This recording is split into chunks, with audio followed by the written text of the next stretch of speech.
Et avant Strasbourg, je vous le disais, en titre, c'est Saverne qui a été libéré le 22 novembre 1944. C'est de là qu'est parti le sous-groupement du lieutenant-colonel Rouvillois, l'une des figures historiques de la libération de la capitale alsacienne.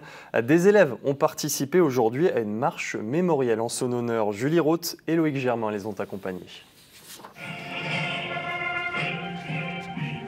Sur l'hymne officiel de la 2e division blindée, d'un pas vif, une centaine de collégiens et lycéens savernois ont reproduit le parcours de la libération de Strasbourg il y a 80 ans.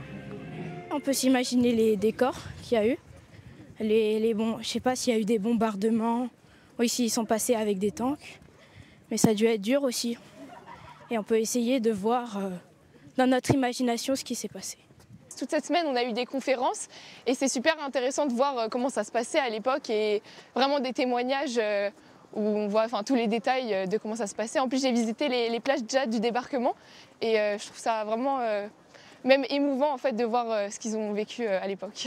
Le sous-groupement rouvillois était composé en grande majorité de jeunes soldats de 17 à 22 ans qui venaient tout juste de libérer Paris. Il y avait une énergie folle parce qu'ils savaient qu'ils étaient à quelques encablures de la libération de Strasbourg. La difficulté, c'est que d'abord, il y a le terrain, c'est-à-dire les Vosges, réputés infranchissables pour des chars. Deuxième difficulté, la météo.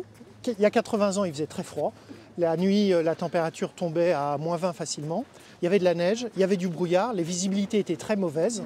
Un questionnaire sur les événements de novembre 1944 a ponctué le parcours. En plus du devoir de mémoire, le défi était physique. Une dizaine de kilomètres séparent Saverne de Dietwiller.